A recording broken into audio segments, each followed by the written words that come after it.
On August 30th, 2021, the United States withdrew its last troops from a decades-long war. What was meant to be a retaliation on the inhumane terror acts of September 11, 2001, turned into be an embedded, arduous attempt at nation building. President Biden deserves every amount of criticism for the hasty and chaotic withdrawal that needlessly amplified the dangerous situation in Afghanistan. However, the decision to finally withdraw, after empty promise from every president since our invasion, is commendable. The dire circumstances in Afghanistan would always carry a hazardous withdrawal, no matter the time, the presidential administration, or the plan of action.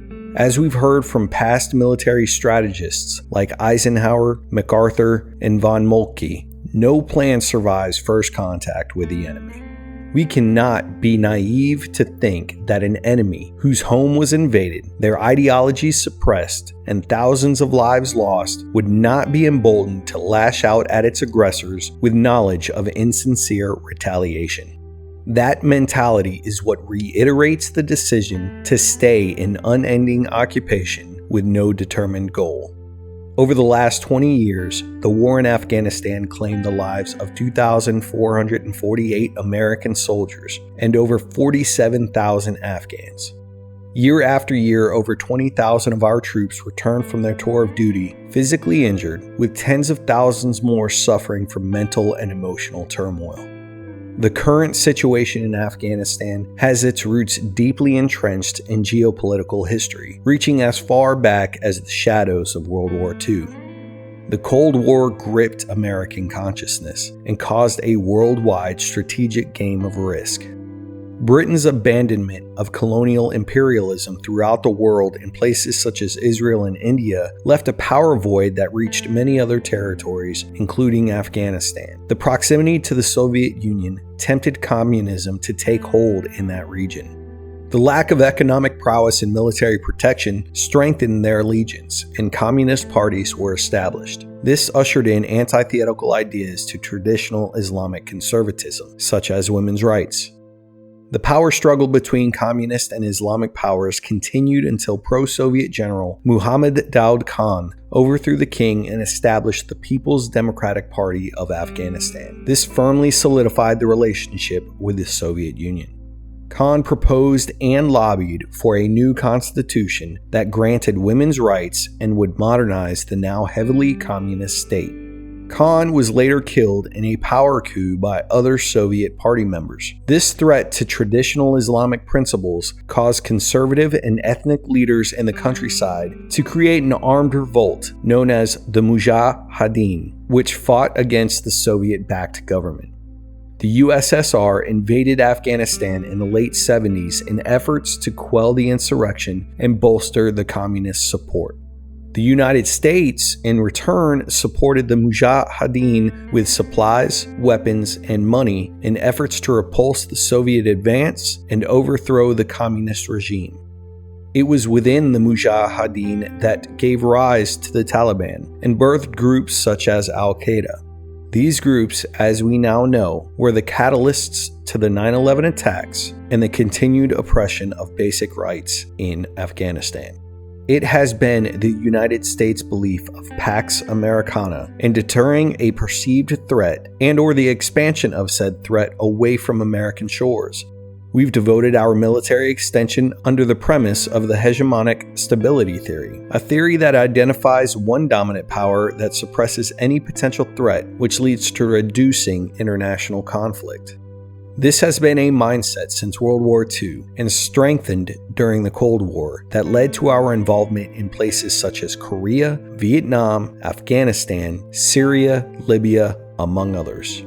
It's our ability to quantify the extraordinary virtue of freedom and liberty that justifies our intrusive involvement globally, which established a US-led police force with the underlying intent of nation building. This could create international relations, institutions, as well as advance economic development and expand democracy. It is, in essence, a rebranding of Pax Britannica, or British colonialism, in a modern world, as America is the dominant military and economic force worldwide.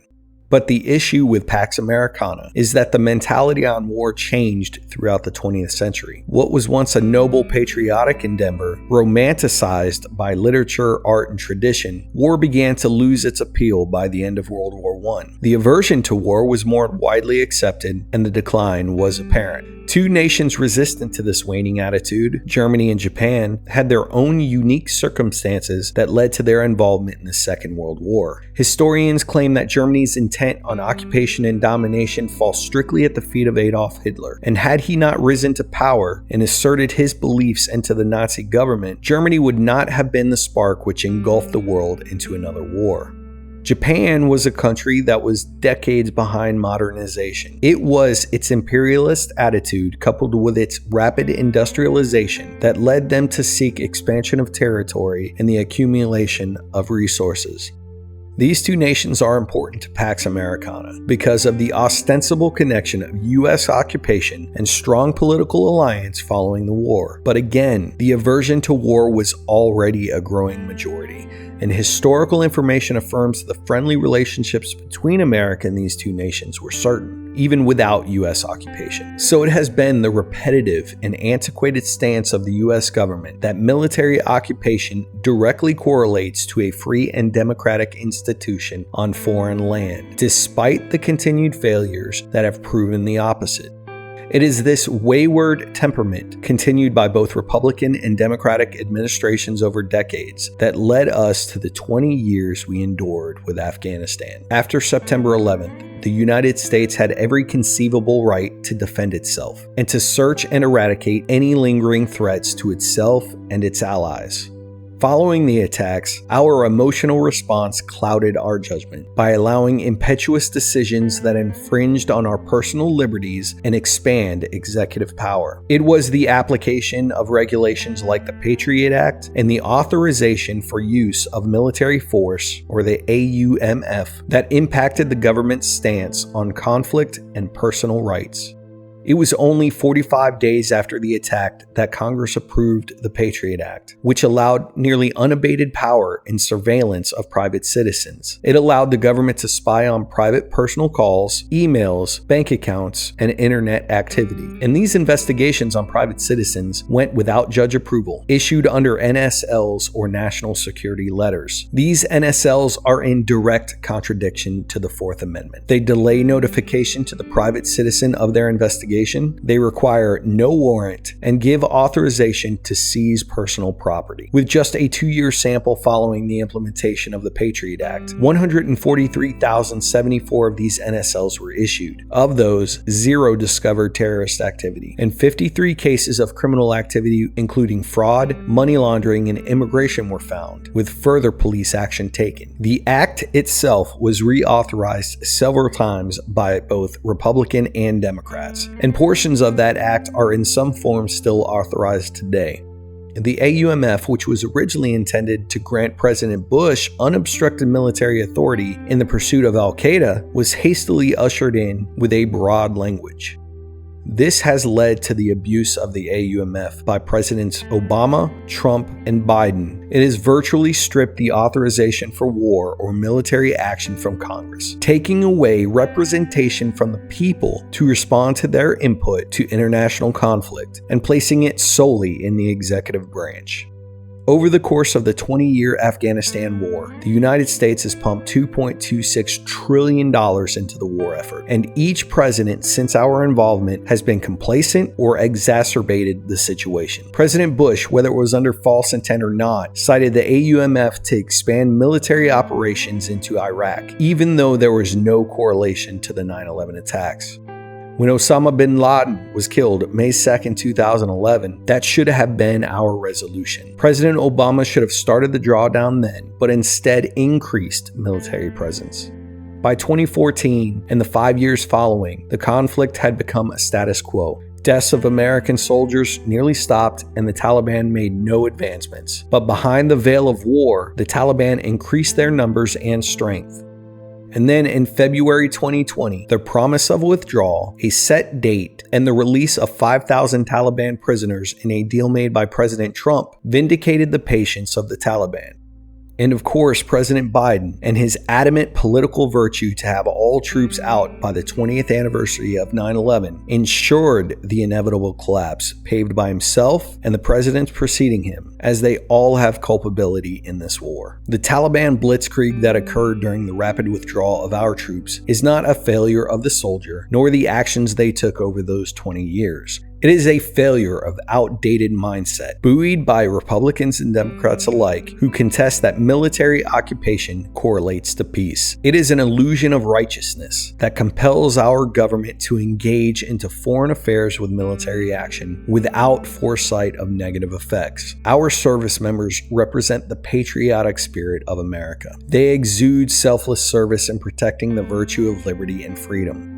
The small sacrifices they make on a daily basis, combined with the ultimate sacrifice that lurks, despite the reduction of the very liberties they protect, make them unique and admirable. It is in their respect, past, present, and future, that we must commit ourselves to admonish continual war and stop endless occupation. We still have over 170,000 active duty troops deployed worldwide. We continue to occupy peaceful nations like Japan, Germany, and Italy, and our military budget continues to balloon. And yet the morale and training of our armed forces is inadequate, and military equipment is in poor condition. We can significantly reduce the military budget and restructure the purpose of funding by closing these foreign military bases and bringing a significant amount of our troops home.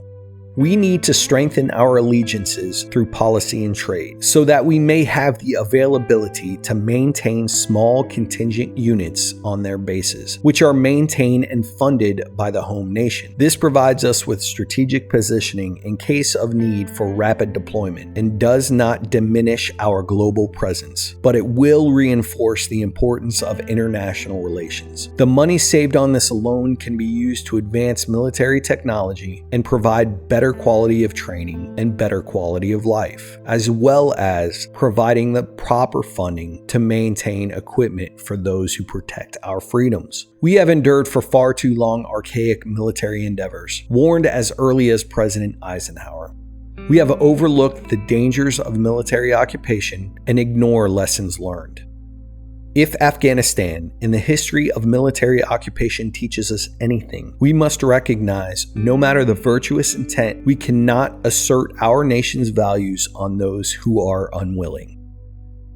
To our troops who served in Afghanistan and its supporting missions, welcome home. One perpetual war has finally ended.